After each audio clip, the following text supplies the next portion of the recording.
Welcome, Wargamers. Join your hosts, Bonko and Monty, two Canadian wargaming enthusiasts, as we explore all aspects of tabletop wargaming. We roll dice, talk tactics, share hobby hacks, and explore new tabletop systems, all on the Trident Wargaming podcast.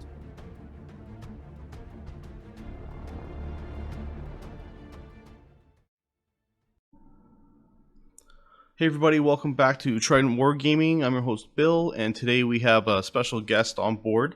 We've got the man, the myth, the legend, Mr. Kenny Boucher. Yo man, thanks for having me. Hey, no problem. Thanks for jumping on. Definitely appreciate it. I guess just to kind of kick things off, do a little roundtable about some hobby progress that we've been up to lately. I missed the webinar, but I saw you're working on Magnus the Blue. That is true. Yeah. Yep. Too many episodes of him though, so he had to move to the webinar. Yeah. That's what happens when you work on a project for more than 6 solid streams in a row. You have to just stop. Get something new on the table. Yep. Gets boring after a while when you're putting out like Twitch content. Yeah.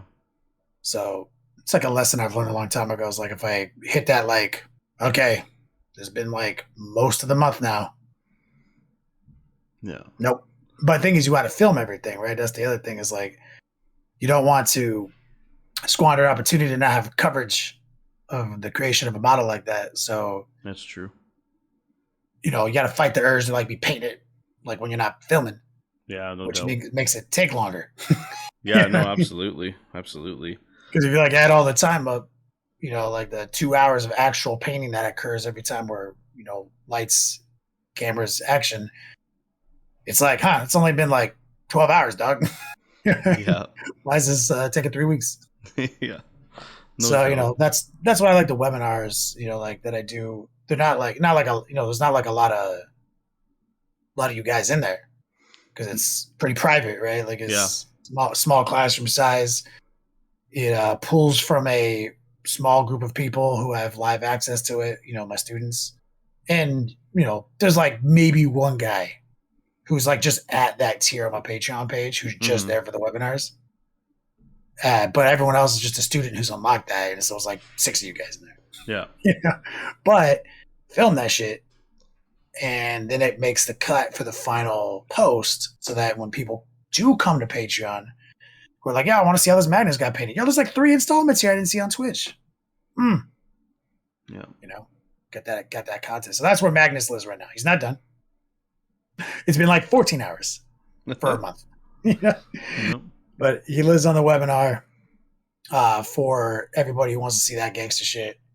Actually, this box that's like in my frame here that just showed up. That's his axe. Oh wow. Yeah, like because it came not tight from Forge World with a split down the center. Oh yeah, yeah, it happens sometimes. Resin can be tricky. Yeah, I'm not even mad about it. This isn't like a normal Forge World thing, you know. Like this is a Horus Heresy model. They're like definitely cut above. Yeah, they are the normal trash that you get from generic Forge World. Yeah, every part of Magnus was solid as hell. You know, there's mold lines, nothing. Like he was real clean. It's just that. You know, what to pop that little halberd off, and I'm like looking at it. I'm like, that does not look like the way it's supposed to be. No, just one part. Yeah, it's kind of a big part of him. No doubt. No doubt. I saw also recently you had you started Be'lakor? Yep. Yeah. Finally, it was actually gifted to me by a streamer named Wooly Tortoro, or not a streamer, a chatter viewer. A twatcher. He sent it to me on my birthday. Oh, killer. And I'd be like, yeah, I really want that. You know, and then it shows up and then it just sat there since my birthday in April. And I was like, man, when am I going to open this up, man? I can't film this thing. It's so big. And then I gave away one of my prizes on the weekend. Somebody won the rare pick a project. And they were like, yeah, I heard you had that Be'lakor. Well, there you go. It's like it was planned all along. So then I opened it up. I also found like a really sweet birthday card in there, which now I felt bad for not having opened. Yeah. In April, and then like I had a message Wooly and be like, "Yo, man, thank you." Like, Thank you. The real nice birthday card. And then another guy won pick a project. There's asterisks on those. You can't make me paint a Warhammer Titan or some dumb shit. And he was like, I want to see some demon flesh, like a demon skin. Yeah. And I was like, will this satisfy both of you? And they're like, yep. Perfect. So that's fun. I'm getting to paint a big old Bellacore style model, something I think everyone expected me to paint right when it came out. And one of the things that happens when you're content creators, everyone starts painting the same thing. Yeah. When they come out. Yeah, exactly. So I basically tell people, it's like, if everyone else is painting it, I'm not. Yeah. Doesn't matter how new it is. So, which is also funny because when I started Bellacore, another streamer who I think is really cool, Dr. Rhino. I don't know if you've seen him on Twitch. I've heard of him. I haven't seen him personally. No. Yeah, really nice guy. I think it's Dr. Rhino _. And he was in my chat. He's like, "Oh shit, man! I'm literally starting Bellacore today too." I was like, "What?" I literally waited a year. Yeah, just to make sure. And he's like, "I'm going to start today too." And he's actually had a big promo going too. I was like, kind of last second, like, "Guys, we're doing Bellacore today. Like, this is a big deal." And he's like doing a speed run challenge, like he's been promoting it, like 6-hour timer, like he just puts the clock on 6 hours. Oh wow! So his was like a much bigger deal than mine, right? But I present everything as if it's like a big event. Like sometimes I'm just like, all right, Bellacore, let's make some graphics real quick and make it look like this is the plan. Yeah. And then, but he did it. He did a 6-hour paint job. He did it. Wow. Like, it's crazy. So I'm like, God damn it. When am I going to paint a model in one stream? But it's really fun, man. The Bellacore is a dream model, man. Like, them Game Workshop plastics are real good. Yeah, they are. Yeah, they are. Especially the new kits that have been coming out. So for Chaos, it's nice to see. I'm hoping that Demon Prince comes out soon. I imagine it's going to be beautiful to paint on. Like these, like that new wave of plastic they got is just like, oh man, like super cleverly designed. They got the way they put them together. It's like all these parts, right? And everyone says like, why does it have to be 10 parts? Like some things I would like to be like one big ass piece of hollow plastic. Yeah. Or Rhino, for example.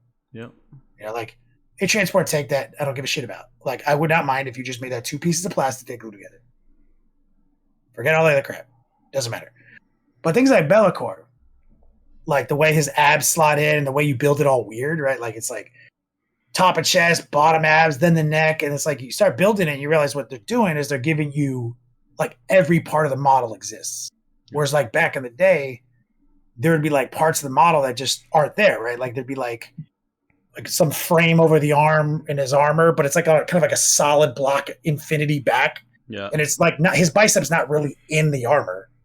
It's like made to look that way, and you can tell when you see those like big blocks that just kind of keep going back, like they're stretched. You see him like kind of tucked in. These models, it's like if the dude has armor shoulders that go on over his chest, over his biceps, like he has sculpted biceps, lats, scapula, everything is fucking there, man. Yeah.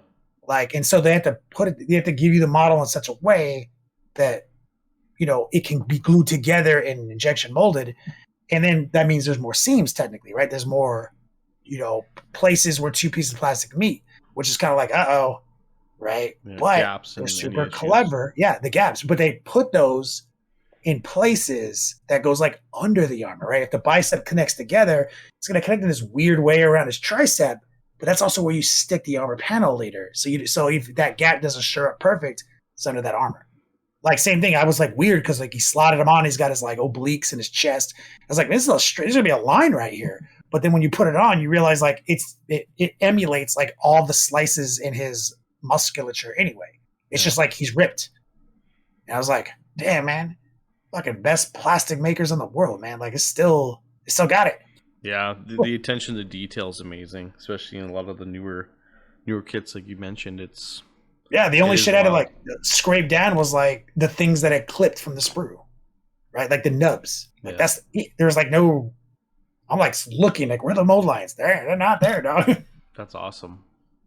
Like it's impressive, man. Like it's important to remember that sometimes. With 3D print all these models. Yeah. we work on them to make them look good though, right? So we still are, we love them and they're dope, but like there ain't no 3D print model you popped off and you didn't have to spend like 25 minutes like getting all the little nubs you missed. Yeah. Haven't had that experience yet. No, it's true. Usually you just rip the support tree off and perfect, right? Ready to go. Like, well, I mean, like sometimes, but then sometimes there's like a divot, a hole, Yeah. like a nub, a support you missed. Like so 3D printing is like really good into some seriously baller boutique model makers, but like you realize like the difference between like that injection molding system that they've like put millions of dollars into. When they put out models like Bellacore, this new or this new Angron, that's going to be like, I guarantee, all the people who are like, I don't like it. You open that fucking box, you're like, this is literally the greatest model in the world. Yeah. Like, yeah. Promise. No doubt. Like, no doubt.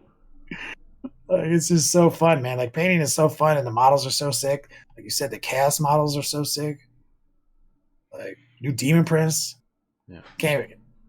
I literally cannot wait for that model. Yeah, it's gonna be good. I'm pretty stoked with just the new release itself. Just Chaos was the first army I played when I started way back when I was 10, and here I am, 26 years later, jumping back into Chaos Marines. Been waiting since 8th basically, right, for them to come out, and yeah, the new kits feel pretty good. It feels pretty nostalgic. I was busting out some of the old second edition codex and artwork and stuff just to kind of get hyped for the project. And when I saw you painting your Word Bearers model, I had recently started on my Word Bearers project, and I ended up actually wanting to try and restart to kind of take it up a notch a little bit more because my guys were pretty dark and gritty, and I was hoping to go a little brighter. Right after seeing yours, I was like, oh damn, I got to try and. Mostly everything's better if you can pop it out further. Mm-hmm. Right, like that's like kind of my style. It's like even when something's really dark, there's a way to do that, like, and that's defined by my system, my style, like the drama, like how we can keep something so dark for so long and then explode it to something bright. Yeah. So like Bellacore is a great example. Like he's not that bright though. He looks kind of bright. Like he's basically like black and blue all throughout. And then we're just exploding little highlights progressively moving up further and further.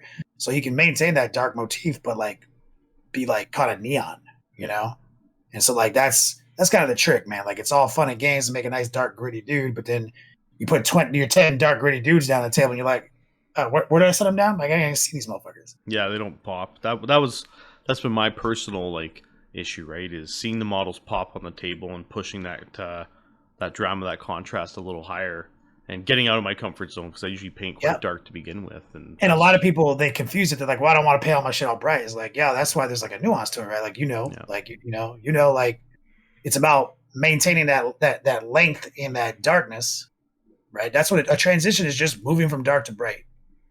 And so if you can move long in the dark and then suddenly explode into the bright, right? Instead of like an equal distance transition where everything's perfectly balanced. Yeah. If you're not perfectly balanced and you explode into the bright the last second, you still maintain that real dark presence that brings that menace, brings that contrast, because what is contrast if not something in contrast to something, right? Bright in contrast to dark, right? So like you're providing the backdrop of darkness to be explosive in contrast to the brightness, just like when you take a picture of a model on a black background versus a white background. Yeah. The dark elements sharpen the image and make it more exciting. So like that's what I teach is like that's like the first lesson, right? Like is like we basically discover how to do that with the airbrush, because most people have been just kind of doing a regular transition, not the dramatic transition, and that's how you're able to have a bright presence on the table, but not have like a candy red army. Yeah, that's not Word Bearers, right? Like you want that darkness still. So like there's a nuance to it, and that's why I'm on Twitch talking about this shit all the time, and doing webinars and shit. Yeah, no doubt, Want people to bring their best chaos foot forward, Yeah, no, for sure. I guess talking about your next level painting course, the curriculum itself, you want to tell the listeners. I've been mentioning it a couple times on the podcast, talking to some guys locally as well. I always try to steer them towards the YouTube first, right? See if they like your style, if they get into it. I try and point them to Patreon as well. But yeah, if you want to kind of go in depth about it. Well, I mean, living in the modern era post crisis COVID, and so what happened during the years of 2020 and 2021 was teleeducation got pretty popular. Yeah. And so I've always had not always, but longer than that, I had a tier on my platform for web classes, right? Like web private coaching. It was like mildly selected as a tier, it wasn't really that popular. And I think like half of that's like, teleeducation is really not that popular at the time, No.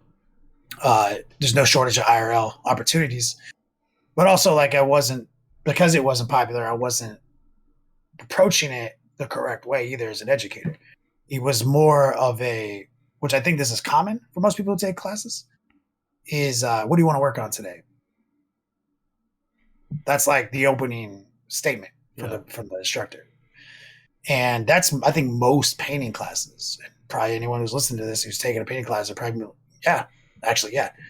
Like, the problem with that is it puts the entire onus of the education process on the person who's paying money, right? And so it's also super easy for the instructor. There's no preparation required. Just answer questions. It's an AMA at that point. Yeah, that's not even work. So I wasn't taking it. I wasn't putting in I wasn't putting like the emphasis of importance on that concept until teleeducation started exploding. I was like, wow, man, there's an opportunity here to really make some money. And then I kind of looked at what I was already doing. I was like, this isn't worth that much money. Yeah. It's like, if people are willing to jump in, we gotta meet them there. We gotta provide the value in the product. And so both my parents are teachers, and I just kind of like called my mom up. I was like, yo, what's like the number one thing about being a teacher? Just like, give me the hot take, She was like, remember all those like teachers' work days you guys didn't have to go to school for? I was like, yeah. She's like, we did. What do you think we were doing? I was like, I don't know, fucking around. Cleaning up the classroom. She's like, preparing the course. I was like, huh. I was like, see, this makes sense now. It's like, so that's when they pay you to do your curriculum. She's like, yeah. And I was like, so it's about preparedness. She's like, yeah, that's all. She's like, that's all there is to it. It's like, you have to be prepared for like questions, for timelines, everything. Like that's all there is to it. It's like just kind of almost knowing the 30 questions that are possible based on the curriculum and having answers for them already. Like that's it. So shit, like, and also staying on task with your curriculum. It's like, okay. So I took what kind of my system that I already developed in the trenches for like all those years, which I already was kind of teaching, but kind of didn't have that structure yet. And then I just sat down with a guy, friend of mine who literally writes courses for college, and helped me organize it into a actual syllabus, an actual curriculum with goals, forms, everything. And that really is what separated us from the rest of the people out there who are teaching classes. Like, we have a curriculum. You show up, you paid money. It's not, what do you want to learn today? Like, I mean, at that point, like, I'd be like, yo, I want to learn how to get a refund. Like, it's like, this is what we are doing today. Be prepared. Read your syllabus.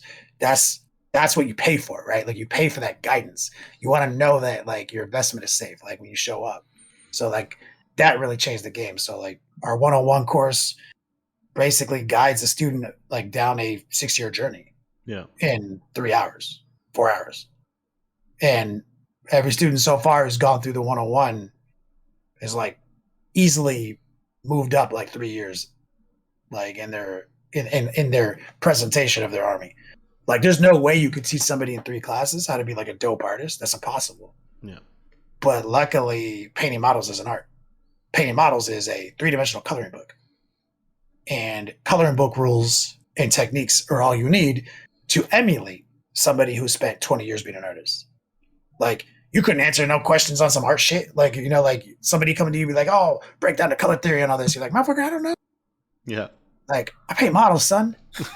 Like, I make them look good. And so like that's really what it's about. It's about getting your models to that like 80th percentile, to when you walk into a room, other people shower you with validation, so that as an artist, you feel good. Yeah. You feel good about your accomplishment, your task, your project. Because you can feel great about it all you want at home, and that will fulfill you like half. But the other part of that validation equation is like the external stimulus, right? And I feel like most artists don't like admit that shit. They're just like, oh, I don't care about what people say about my shit. It's like, man, you're lying. Yeah, everybody cares. Like, you did this so somebody would tell you it was awesome. Don't even fucking front. Like, nobody painted some shit for 20 hours in their Beats lab to leave it in a closet for no one else to look at. That never happened. No. Like, that's like saying that people write songs so people don't listen to them. Like, I'm a songwriter. I don't care what you think about my song. Motherfucker, yeah, you do. It can't even be digested unless I hear it. Yeah. Like, it doesn't exist unless I heard it. You know what I mean? Like, so, like, that's kind of like the whole thing is like just kind of like being real with all that, moving through our course, focusing down on that airbrush tech, figuring out how to make washes work and figuring out how to make edge highlights work. Yeah. That's it. If you can do that, which pretty much is not that hard and it's secretly easy, you can put an army down on the table in record time and be in that 80th percentile and be showered in validation. And then your hobby time is no longer stressful. Yeah. Which I think is another concern. I think a lot of people say, oh, I love the hobby because it's like how I, decompress at the end of the workday. It's how I really get back on track, get my thoughts together. But then you're just like in your Beats lab being frustrated by like you not being able to make things happen the way you see them in your head. Yeah. So I think a lot of people, it's like they say that, but that's not what's happening. So my techniques, my procedures, make that part go away. So then you can actually start like living that life of, even 1 hour of this is going to make me feel good because there's not going to be any problems. Yeah. So that's my pitch in podcast form, which is longer than my pitch in Twitch form. No, that's good. It's definitely well worth checking out. Even I've been in the hobby for a long time. Like I've talked with you about before I signed up, and even going through just one round of it, I've been practicing and trying to tweak things. Obviously, making the time is kind of hard right now. But the nice thing I like about like the course is, even though you're paying for your credit, they're still stored, and you can bust them out whenever you want to bust them out and really go rapid fire. If you've got that's a good point. I always forget that part. Yeah, I've been doing it so long, I always forget. It's kind of like I kind of modeled it after Audible. Yeah, right? Like you're paying me for a monthly credit. You have all the access to all the things, all the conveniences, all the value that I could possibly generate. Right? We have a direct line to each other, so that I prioritize for student, instructor, quick response. All that stuff. But ultimately, if you can't make a class that month, your credit just rolls. It just rolls over, man. Like It doesn't matter. Like it's not a problem. Sometimes people do that on purpose. Like it's kind of, they set up at the end of the month. Like, let me get one next month and then back to back to you because they want to do it that way. So we're pretty chill. Yeah. Well, it's awesome for flexibility. Like I've looked on the link right with the spreadsheet of all the times, and there's a lot of times you can definitely make it work. Yeah. So some months are busier than other months based on what's going on in the world. There's like lots of openings, but ultimately, like you're right. Like it's so chill. The way I do it is like I don't have like some calendar app out there. None of this shit. It's like, bro, I'm ADHD, man. Here's a spreadsheet. It's open. Type your name on one of these times. Yep. And like you see that all the times are just my stream schedule, basically. Yeah. Yeah, it's awesome. It's definitely flexible. It's easy. Like so far, I haven't met a guy who didn't enjoy it. I haven't met a guy who wasn't able to, improve. I have never received a negative review. Like it's kind of the culmination of like the last, I don't even know how many years at this point. Like been in business for 12 years this year. So it's just the end game of 12 years of being immersed in this hobby. Yeah. Is education. Yeah. That's something to say in itself. Especially impressive for the guys doing the commission work, and then yourself doing commission work, but also teaching on top of it. It's like you're self-made in a hobby that you obviously enjoy, but you're able to also, support your hobby and live on the skills that you've acquired too, which is really cool. I got a lot of respect for you guys that do all It feels painting. cool. Yeah. It definitely feels cool, and it's rewarding to have monetized my passion, which essentially is what I define the American dream as. Is like you have a passion, get paid for it. Yeah. But you can't get paid for anything you're not a master at. Or it's probably inappropriate to expect that you should get paid for something that you haven't mastered. Yeah. And so put in my time as an artist since I was a baby and pursued art in general as my passion. And then focused down on this for the last 12 years as my passion and turned it into a profitable business that has changed and reoriented and pivoted multiple times. We started as commission painter, like you said. Yeah. That was like only 6 years of my business, and we're about to hit 12 years now. So we've been now not commission painting for as long as we were commission painting. Yeah. Yeah, no, that's awesome. Just wild. Plus, you've got swag store and a bunch of other stuff. Which, to those listening, make sure you check out the description. We're gonna have all the links to the courses, to the swag store, everything like that, so you can get in touch if you want to do courses or even buy some of the gear on the site. I'm an artist, so one of the outlets I found for my first passion, which was illustration, which I never was able to make money at. Not good enough, turns out. Not mastered. I was able to circle back to it kind of at the end of my journey and just say, hey, man, I fucking draw some pictures on my tablet and I put them on shirts. Yep. So I got to do kind of like a little mini side quest in validation. So that's pretty fun. Yeah. Little swag shop. Yep. Diverse. Doesn't make me a lot of money. It's more like a giveaway structure. I love give away a lot of shirts. But it's a cool little outlet to draw a bunch of 40K inspired shirts. No doubt. No doubt. Well, definitely, definitely check out the descriptions for that. I guess we can jump into some meat and potatoes. Chaos Space Marine Codex, man. I saw a post a while back when the book was just about to drop. You kind of had a big chunk on there about the word bearers. A lot of the hype that they're bringing in this book. I recently got through one game of my word bearers, and I haven't played my Chaos Marines for a long time, and they're awesome. Like, they were really, really good. Yeah, word bearers are, my favorite, I think, right now. Yep. And that doesn't mean like they're the best. They are undeniably powerful. Yeah. They're definitely the big three of the Codex, in my opinion, for like at least my brain power. Yeah. I know some guys who are better 40K than me who are hype on making Alpha Legion work. But I think Word Bears is like got some really redundant power built into it. Mm-hmm.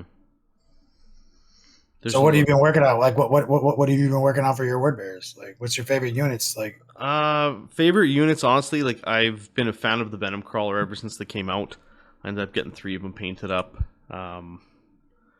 And I was using them in the game, comboed up with the Master of Possession, and I'm playing Horus Heresy word bearers as well. I'm trying to build the army, and what I'm finding is I'm actually able to port probably 60% of my force between both systems, which is nice. The Galvorback are on 40 mil bases, which all the possessed are now, so I've got about 15 of those.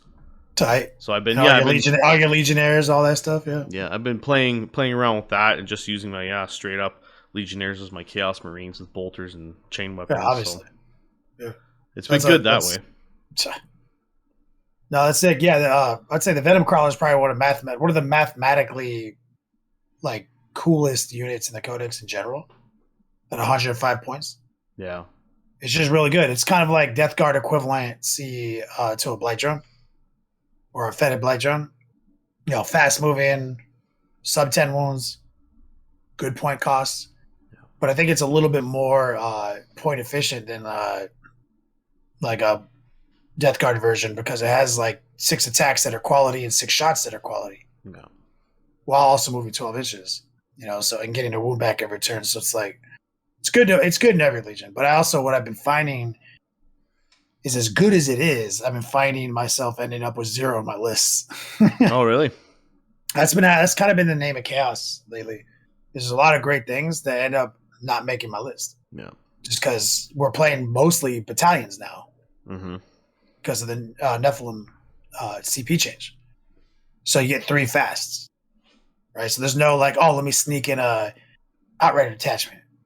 It's 3. So there's a lot of competition in that department now. Yeah, no doubt. And especially for word bearers.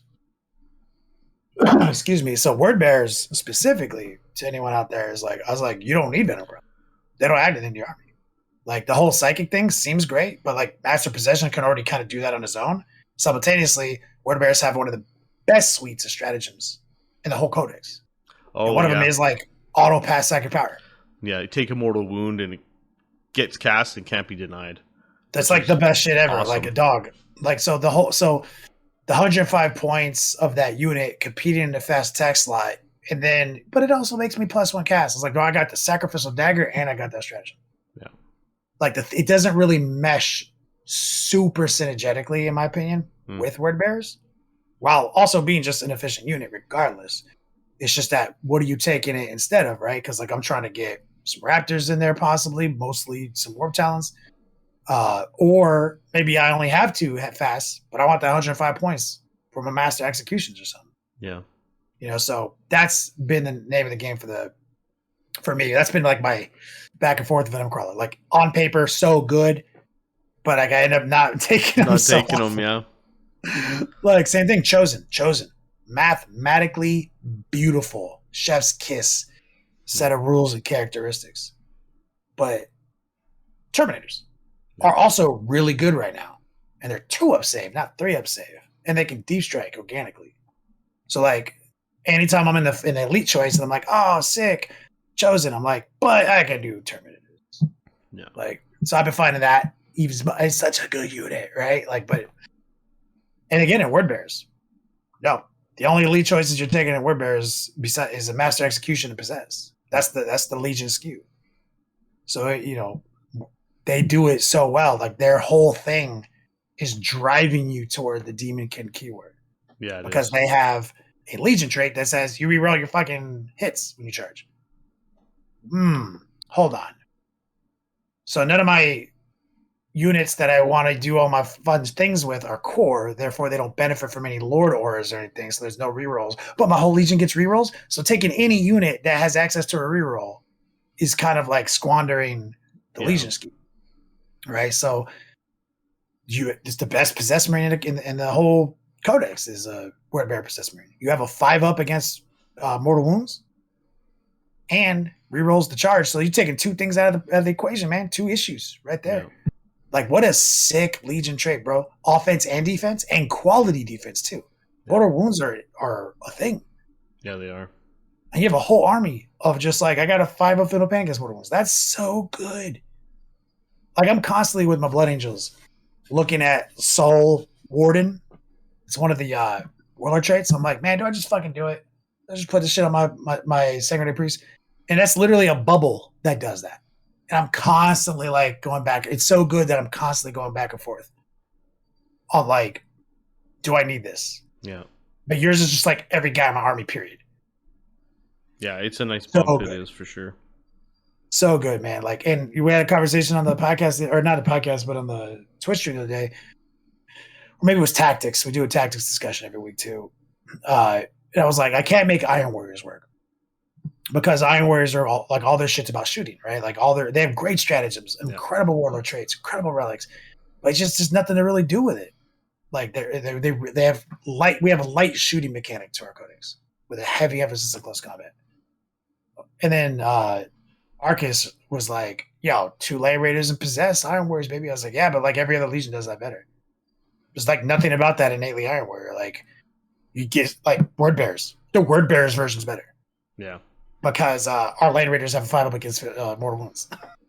Like, you know what I'm saying? Like, so Word Bearers are dope, man. Like, they are powerful. Anybody out there who's looking at them, you've got the best thickest, deepest section of warlord traits and relics that are just so synergetic. You know, you got the Baleful Icon and the Master of Union. Yeah. Like, that's a double stack, man. They don't even compete with each other. They both can go in the same Master of Possession. Like, Dawg, you want to talk about, I mean, what's the other thing? What's the one weakness? You know, that like Possess and Wartowns have. They're only AP2. That's it. That's the one thing that keeps them like perfect for their points. And then the Master Union is a command phase Demon Kid point and click +1 to their AP. Yeah. Bro. Game changer. Yeah, +1 strength, +1 AP, which is pretty good. Like, and then obviously the Master Possession has great second powers that all now have like gotten tweaked mostly for Demonkin and demon stuff. And so, you know, Warp Flesh, or is that it? Warp Marked. +1 to wound? I mean, that's worth 2 command points, bro, if you use a stratagem. Like, I mean, so like just this one guy is like, they have strength 6, they're AP3, and they have +1 to wound, and they innately reroll hits. Go nuts. That's a powerful unit. Yeah. You know, like, I love that. And then what's cool is because Word Bearers also have a full wound reroll stratagem for 2 CP. And you also have access to Veterans of Long War, which is another +1 to wound stratagem for 2 CP. So there's 3 different ways to manipulate the wound roll for a Word Bearer army. Yeah. Which is one of the most important roles to manipulate. So it's like just stacks, man. And then he's got the Baleful Icon. Oh my god. Yeah, it's pretty wild. Things that turn off rerolls real strong. Like, and it's a bubble that doesn't even say the bad guy has to be in it.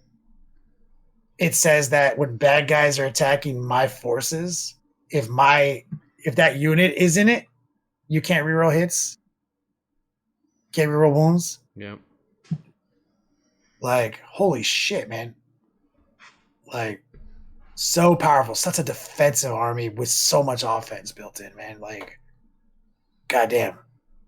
Love that shit, man. Anyone playing Word Bears out there, man, or thinking about starting Word Bears, pick up some Possessed. And Warp Talons, man. Yeah. They're so good for the same thing. They get all that shit applies to them too. You can just mash and union one of them. You can warp mark one of them for +1 to wound. So they full hit reroll, full wound reroll, +1 to wound. Hit them with that AP3. I mean, dog, a squad of Warp Talons just flies over there and it's just like, get sliced, get diced. Yeah. So powerful. And all of this off the back of, I can't believe it, the unchanged Cursed Earth. Yeah, Cursed Earth stayed. It was quite nice to see. Yeah, man. Like everyone thought it was like going to be like one unit, but now you can bask in the glory of a 4-up invulnerable while doing all this shit. Yeah, it's incredible, man. Like, what a baller ass army. And of course, right now in Chaos, the most popular relic that every Chaos army is going to have, you have to have it, is the Black Root of Damnation. It is, champion lord upgrade. Put it on a champion in a squad. That squad receives the benefits of -1 to wound. It is such an auto include. Every Chaos army, there's a unit that should have it. Yeah. Like whether or not you have a brick of Terminators, some War Talons, whatever. Like, so at least one of these, your blocked out 10-man squad brick of Possess should have that for 1 CP. So they are going to have like this 4-up cover. They're going to be able to block mortal wounds. You can't reroll when you're trying to touch them in close combat. Yeah. 4-up invulnerable from Cursed Earth, like I said. And -1 to wound them. And they're 3-wound models, so that's incredible, man. Like, it's just such a good army, man. And then like the Master of Execution, if anyone out there's thinking about Chaos, man, like remember you saw how dick hard I was on Dark Apostle. Yep. With the Eightfold's Blessing like mace, the world boss. Yep. He's old news. That guy's a scrub. Like, nah, Master of Execution. He's the new heat. Like, literally, the king is dead. Long live the new king. Like, this guy is a beast, dog. Like if you want to fight another Chaos Army who has Abaddon or something, Yeah. get that Master Execution. He literally is like 80 points with a mark. Mark of Nurgle, access to the Nurgle demon weapon. The Nurgle demon weapon is the Eightfold's mace, but better because it says hits auto wound and it doesn't have the caveat for vehicles and shit. Yeah. And demon weapons now, all they are is an overlay of abilities on the weapon he already has. So it's not a 3 damage weapon, but it's a high AP weapon with 2 damage, 6 is to hit, do 2 mortal wounds. Attack sequence ends, right? So no in addition to. But that's dope because most things that do mortal wounds, it's on the wound roll. Yeah. Right? In addition to, right? So it's like 1 mortal wound in addition to all damage and wound roll. No, that's your worst math. Because you have to get through 2 conversions. This is a 6-2 hit, 2 mortal wounds, no extra damage, right? Hold on. Wait. And my attacks that hit auto wound? Because this demon weapon? What else? What has this line in there that says any models that have abilities, any ability that ignores saves doesn't work against this? Like, Yeah, I saw it bypasses that cap, which is pretty sweet. Yeah, but everything. Feel no pain? All that shit. And they even put it in the FAQ because some people were like, I don't know if it really works the way. Dog, it says any ability that ignores damage taken, wounds taken, etc. Yeah. Saying, like, so they already put it in the FAQ under the rare rules interactions. So it's like, bro, you need to go in and wipe a squad that has a bunch of feel no pain. You need to go wipe a Gazgo, wipe a Abaddon. Yeah, we're just wipe a unit. My man fucks. Because word bearers, we have the free reroll. So we don't need any resources to achieve our rerolls, right? And this is why I think the word bearers Master Execution is the best, just like I think a lot of things are the best. Yeah. He for free has mortal wound protection. He for free has a full reroll suite, which is important for this guy. He also benefits from all the word bearer warlord traits, relics. So another incredible warlord trait, Exalted Possessed. Yeah. Bro, it's like 3 auto takes, man, in this codex. I mean, in this legion. That's the one that makes you convert to the Demon Kid keyword. Yeah. +2 to your move, extra attack, extra strength, everything. Like, that dude now can move 8 inches and keep up with the Possessed. He has more attacks, but more importantly, he gets the Demon Kid keyword. Yeah. So now he can benefit from Cursed Earth, Warp, this stratagem, that, like, he now has unlocked the sacred keyword. Yeah. So now this like 80-point hobo has a 4 invulnerable, right? You might not be able to reroll against him. He is Mark of Nurgle, so he has access to grandfatherly blessings for 1 CP. Transhuman. Yeah. Can't wound him on anything but a 4. And comes in there with 7 attacks, hits on 2s, because he just has the one attack upgrade, right? From Exalted Possessed. And this is why having a full reroll abilities matters. If you hit on 2s, and you have a rule that says you can reroll hit rolls, and you also have a rule that says when I roll 6s to hit, I do 2 mortal wounds, you pick up every dice that's not a 6 and you reroll them. Because you hit on 2s. The math is you're going to roll 7 dice and there's going to be a 6. You scoop up the remaining 6 dice and you throw them again. And the math says there'll be another 6. Yeah. And then you hit on 2, so you're probably going to hit with everything else. So you just did 4 mortal wounds plus 5 auto wounds. You've bypassed the wound roll. Yeah, that's like crazy. This guy trashes, he dumpsters people. And in the fight versus Abaddon, I've mapped it out so many times. If we get stuck in with Abaddon, we go in hard, right? Let's say he charges us. Oh no, we're going to get fucked. Dog, he actually doesn't kill the Master Possession. If all of that we just talked about is happening, Master Unions, Baleful Icon, popped Grandfather's Blessing, we're in the Cursed Earth bubble. Yeah. Literally, Abaddon, because he can't do any rerolls, can't wound on better than a 4, has to get through our 4 up invulnerable. And didn't I say we have the deepest pool of stratagems and warlord traits and relics? hexagrammatic ward. Oh yeah. Yeah. It's the Marcus Zinch ability, right? It's the take a failed save and turn the damage characteristic to 0. That's an important wording because that means other master possessions can't ignore that, or master executions, because it doesn't say I take damage and ignore it. It says I take the damage characteristic and turn it to 0. Yeah. So if you end up fighting another master of executions, you can turn one of your failed saves to 0 damage. So when Abaddon comes in, he's like, "Oh, these attacks, no rerolls of any kind."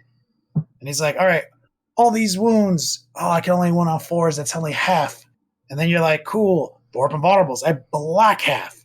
Cool. These ones I failed. I'm turning this one to 0. This is how many you did to me. Yeah. I'm still alive." The math is he lives through an Abaddon beatdown. That's crazy. And then the math is he does 8 wounds to Abaddon and kills him. Like, that's wild. and if you have any other guys with psychic powers, which you should, like let's say you didn't kill him, right? It's your turn next. You just throw an arrow and smite at him. He's dead. Yeah. But imagine if you just whiffed everything except those first 2 6s. You did 4 mortal wounds to him. You already did more wounds than anybody else in the game could do to him in one phase. Yeah, no, that is impressive. That's pretty sweet. So that is an American Express card right now for me. Is the Master of Execution in your Word Bearer's army equipped that way? He is the real world boss. And he's only like 80 points set up, dude. And remember, we also have the get out of jail free card, the get back up card on a 4-up. Yeah, that's true. So like this dude has a damage mitigator to 0 and a get back up on a 4-up. And because he's Nurgle, grandfather's blessings. The dude is that's the best version of that guy. Like Word Bearers is so hype, man. The more I think about it, I'm just like, God damn. It's so good. And this is what I love too in a Word Bearers army. I like having a Demon Prince and a Master Possession. Yeah. Master Possession's got our 2-stack, Master Union, Baleful Icon, because all that shit.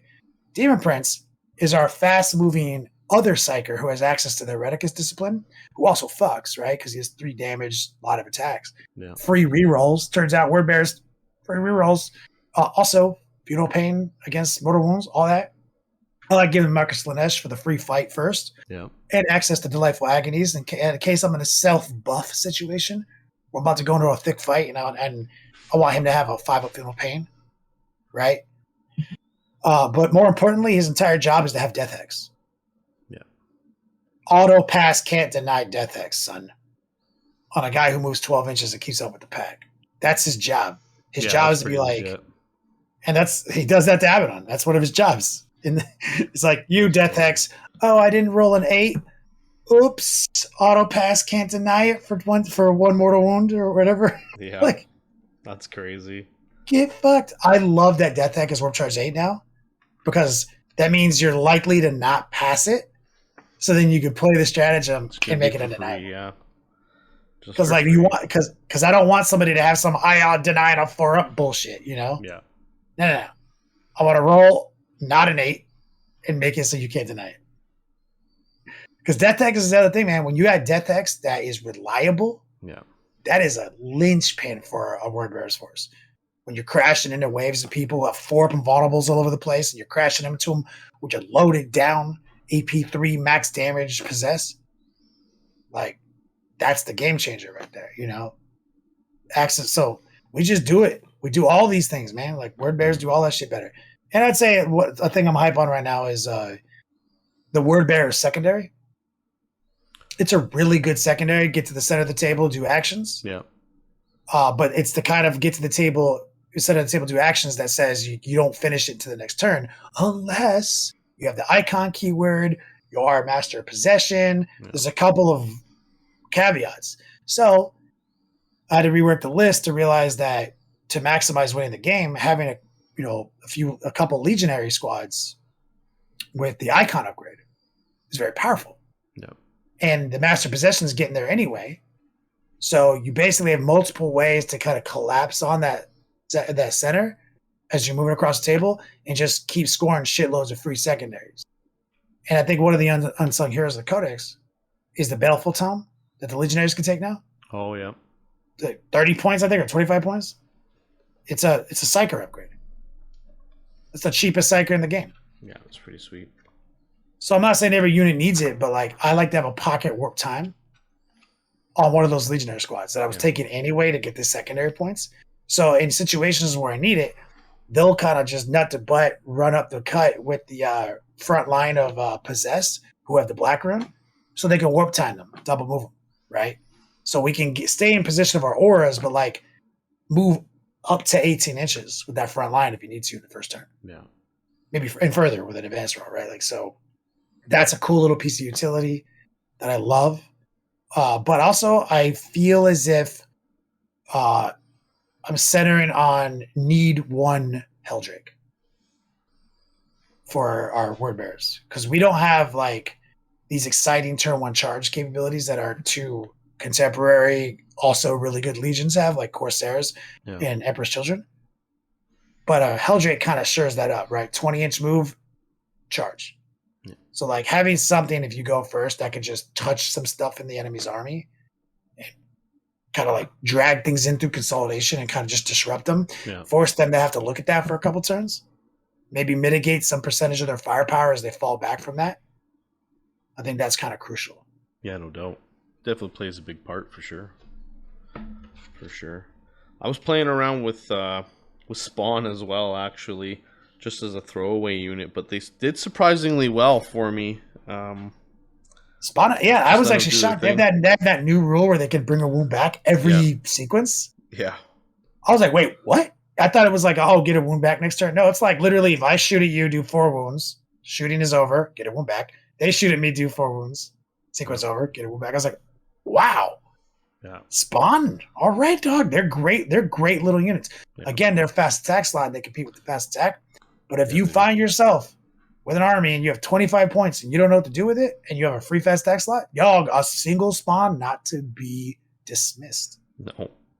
50 millimeter base. That is quite a big volume to displace. Just in that one little hole in your back line where you're afraid someone's going to deep strike, he just is there. Yeah. Like, that's good. That's awesome that you're playing some Spawn. I love them. Yeah. They've been interesting to play with for sure. For sure. What do you think about the bigger demon engines like Defilers and the 2 different Fiends? Well, I think the Defiler's okay. Yeah. Like, I did have a Word Bearers army at one point that had a bunch of them. Because there are one of my lists that I've been evolving in the heavy slot. Because in Word Bearers, they benefit from some of our synergies. Right? They get to reroll attacks. That's really good on Defiler. Mortal wound protection, really good on Defiler. They are protectable via Cursed Earth. Pretty good on a Defiler. They also have armor content. And they have okay shooting. Like meaningful firepower. Yeah. They're like, so 2 to 3 of them is playable, and their points aren't that bad. Like, I've seen some people think that they're not good at all. Like, I think I saw Nick Nalvati saying it was like one of the worst units in the Codex. And I think that's I don't think he's playing with them. I've been playing with Defilers on my Death Guard. I went 6-0 at Vegas teams last year with them, with 2 Defilers. People were like, oh, look at this scrub. And I kept winning, and people kept coming to my table. And they're like, what's the secret tech here, dog? I was like, they just got good stats, dog. They're 165 points. Yeah. They had a ton of wounds. Like, a fucking get a wound back every turn. And they have, like I keep them cheap, right? I just have, like, the Reaper autocannon, the Havoc Launcher, and the Defiler Cannon, which is 3 flat damage. It's like, as they move across the table, like, there's those crucial objectives in no man's land in the center of the table in a lot of missions, right? And you sometimes have the firepower to clear it, but you don't have no staying power, right? You have sometimes the units that can move up and charge them, right? But maybe that's it. The Defiler is perfect in that role. As they come up the cut, you can kind of start in the Cursed Earth bubble and then move out, or just say, fuck it, standing right across from those objectives. They move really fast, 8 inches, and you can lob shots. And like when I say meaningful firepower is you're going to fight opponents who have chaff units here, tanks there. Like Admech is a great example. I fucked an Admech army. Like, literally, because I was able to do things like put a bunch of Defiler cannon shots on vehicles while shooting a bunch of chaff firepower like Reaper autocannon shots and Havoc shots at the little squads. So every turn I was sustaining meaningful damage and DPS while also threatening objectives and being tricky. with them. I don't think they're bad. Yeah. I think they're pretty okay for 165. They're definitely totally playable. They might not be the most optimized element of your army, but if you have like literally 3 defilers in boxes and you haven't bought warp talons yet, go for it. Check them out, yeah. But you need points for warp talons, like if you try to get super optimized. But like if you have those models and you spent 10 years not building and painting them, I think that's totally acceptable, and I think it's a version of the army that will do just fine. You'd have maybe 30 possess and 3 defilers, and I think you would do well in a lot of games. Yeah, no doubt. But Forge Fiend is okay. I say that for a firm okay, right? It's kind of on brand with Chaos, right? Like our firepower is okay, not that tight. And so the problem I have with the Forge Fiend, even though it's a really good version of the Forge Fiend, all it does is shoot. And it shoots okay. Yeah. Whereas Defiler shoots okay, and also Superman punches people. So Defiler over Forge Fiend. And I like the Mauler Fiend. Always do. I think that this is a good version of the Mauler Fiend. He's reasonably pointed. He's in the heavy slot, I think, right? Or is he in the fast slot? Yeah, he's heavy. He's in heavy. Yeah, he's okay. But he only punches. Yeah. Right? So I think the Defiler, again, over Mauler Fiend. Totally reasonable for, I think, a cast or a cast. The one unit I do agree 100% with Nick Dalvadian is like Hellbrute. He's actually like not that bad until you look at a Venom Crawler. Yeah. And you're like, wait a minute. How are you more points than a Venom Crawler the second I want to put something on you? Yeah. You're straight trash, dog. Yeah, no doubt. No, it's true. I'm definitely excited to see where the book goes. I'm eager to get more games in with it because we've been continuing our slow grow local league, trying to build up another batch of players getting into the hobby, and it's been a lot of fun so far. I've only even played them at 1,000 points, so being able to build up 2K lists and start throwing them on the table will be a lot of fun. It's so fun to build and complete that project, that 2,000 point army, and put it on a table. That's like one of the highest, most elite achievements in hobbies, I think. Yeah. Like, I think a lot of people don't realize just how not common it is to actually see a project through like that and accomplish it, because a lot of people, though, they just like kind of like speed paint, kind of just, battle ready it. That's not what we're talking about. Like we're talking about like my army looks sick, dog. And I did that. I put the hours in. That's fun. That's a great feeling. Yeah. I look forward to seeing it. Yeah, for sure. I'll definitely show you pics as I continue. Just as a last question here before we wrap up, I do have a question about Magnus and like the heresy stuff. Has the new Horus Heresy 2.0 piqued your interest at all in terms of either models or gameplay? Well, models are sick. Yeah. 100%. The models look sick. But no, man, it's like hustling backwards for me. Yeah. Like, I'm not inspired by old rules, even if they've been redone and made new, which they have. They have brought in some mechanics that are really cool, undoubtedly. Like this, like this dual activation mechanic and stuff like that. That's great. That's a modern game concept. I love that. It's just, it's not a diverse playing field. It's like the Marvel Civil War of Space Marines, and it's just all Space Marines. Like it's just you go to a tournament, just Space Marines, beautifully painted Space Marines, but ultimately a meta aversions, and instead of it being every legion, you start to see like it's 3 legions. Yeah. And so like it's pretty boring if you're a visual aesthetic kind of person like me. Like just it's always the same. Like whereas in 40K there's like 1 billion permutations of every fucking conceivable thing. Yeah, no doubt. And like you can just see so much wily shit. So like, but I think the models are sick. I think a lot of the people in that community are pretty committed to their hobby. Yeah. I've seen some gatekeeping in 30K over the years.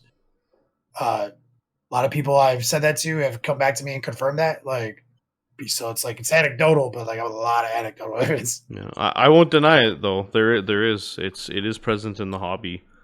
I've been playing Heresy for 10 years. There is some there for sure. Like it seems to be higher percentage of gatekeeping in 30K than 40K. Yeah. Which is kind of shocking from the game that has clearly less people playing it. Yeah. No, it's true. It is true. You can't afford to gatekeep, dog. It is true. Yeah, you want as many people coming into the hobby as you can. That's kind of a unique spot where I'm at. I play both systems for different reasons. They both scratch an itch that the other doesn't right now.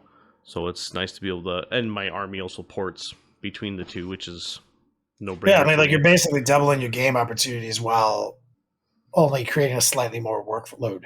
Yeah. That's a good strategy. Yeah. So it's been decent. Yeah, it's tight. Like, I mean, I'm just grateful that we've moved on from templates, vehicle facings, armor penetration charts, difference of 7, hit mechanics, like all this overly complicated, unnecessary crap that just ultimately leads to just arguments on the table. Like, playing this game since the beginning of 3rd edition, man. Yeah. Like, and it's like, I do not fucking miss that shit. I don't miss scatter dice. I don't miss 2 guys hovering over a template, arguing over how many motherfuckers getting hit. Yeah, I don't miss 2 people arguing over what direction this scatter dice is going.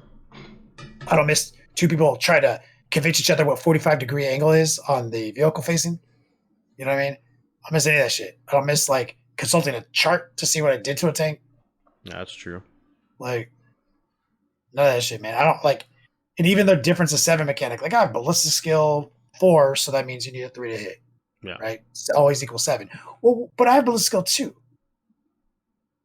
Or I have ballistic skill 6 or whatever it is, right? The other way around, right? Yeah. Oh, but then, if you do roll a 1, you can re-roll it on this number. And it's like, bro, get the fuck out of here, man. It's too much stuff. It's just another layer.